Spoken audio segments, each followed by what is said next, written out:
training for me it's a bit of a lifestyle. And the reason why is because I find that when I put my training as a priority, when I choose to work on my body, my mind, then I eradicate the other excuses that are in my life just simply by making a choice to do something that's important to me. Making excuses, essentially it becomes a habit. Okay, so what you do in one area of life, you do in many, if not all.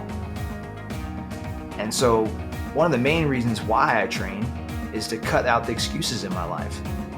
I mean, in addition to that, I train because I truly need it. I show up as a far better leader when I've taken care of my body, I've taken care of my mind, and I've done some hard work, some things that I don't want to do in the day before the day even really starts.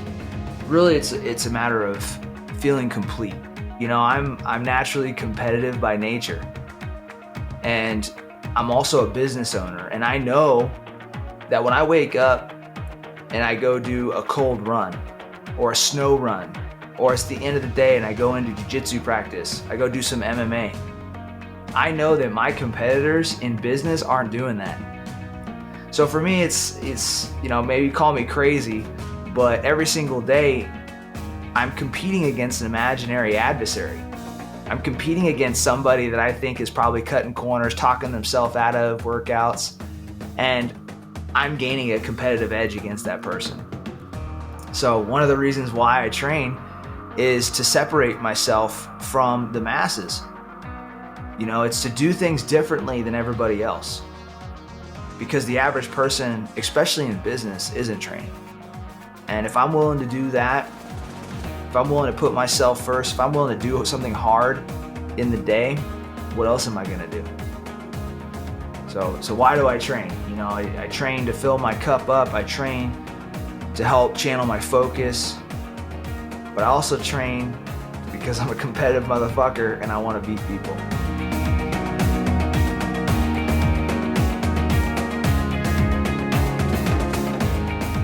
Hey, you mentioned that you do mixed martial arts. You do cage fighting. Why do you do that? This is a good question too, and I get it quite a bit because people are often blown away that I'm a business owner and I compete in a cage as well as essentially a hobby, right? Well, MMA for me has truly unlocked something inside of me that I needed to unlock. And the biggest thing that it does for me is it gives me a place to fully express myself. I think that everybody needs an outlet for full self-expression. Too many times in life do we sit back and we're put into this box where we can't be our true selves. And that makes a person get frustrated. It makes a leader get frustrated. When I was a company commander of an infantry company, there's a term called the burden of command, which means that you're always carrying the stress of your job and you're basically carrying it alone.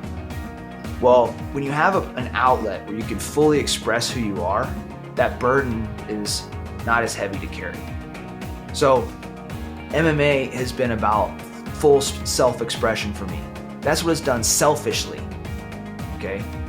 Now, selflessly, what it's done is something I never could have predicted. I've gotten into it pretty heavily, and what I've witnessed is the team around me all coming together. Okay, I have family members that haven't spoken to each other in a long time just because of distance and location. I have friends that are the same way. I have clients that, don't know each other, and through fighting, through mixed martial arts, it's brought all those people together to talk about the journey that I'm on and share that experience. So it's really built a strong team. And it's been amazing to see the relationships that have strengthened because essentially I've chosen to sacrifice myself, put myself in a cage to fight somebody. So selflessly, it's strengthened the team.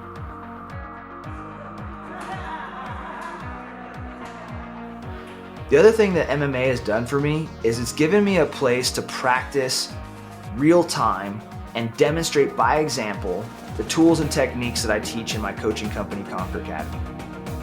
Okay, I teach goal setting achievement, I teach leadership, I teach high performance, I teach mindset, and what better place to demonstrate how those things work than a cage fight. Okay? So when I work with a client or multiple clients, I take them through the journey of a cage fight. I'll take them through the fight camp, how I'm eating, how I'm sleeping, what I'm dealing with internally, externally, and then I give them the strategies that I'm using to get through that, and then I show them how I'm stepping into the cage confidently. So selflessly, it's really helped my clients see how to achieve in a small area of life, and they can take that and use it in a big area of life of their own. But I think it's important that every leader pours into themselves, and for me, this is how I've chosen to do it. The reason why I train at that volume is because it creates urgency in my life. So for me, I like to keep the pressure on myself and live in a state where that pressure is always existent. That way I'm always actioning the next thing. And fitness allows me to do that. You know, I can only do so much business and work in a day before there's a point of diminishing returns. So for me, training gives me an outlet to stay in motion and keep that pressure on so that I can perform at a high level all the time with some urgency.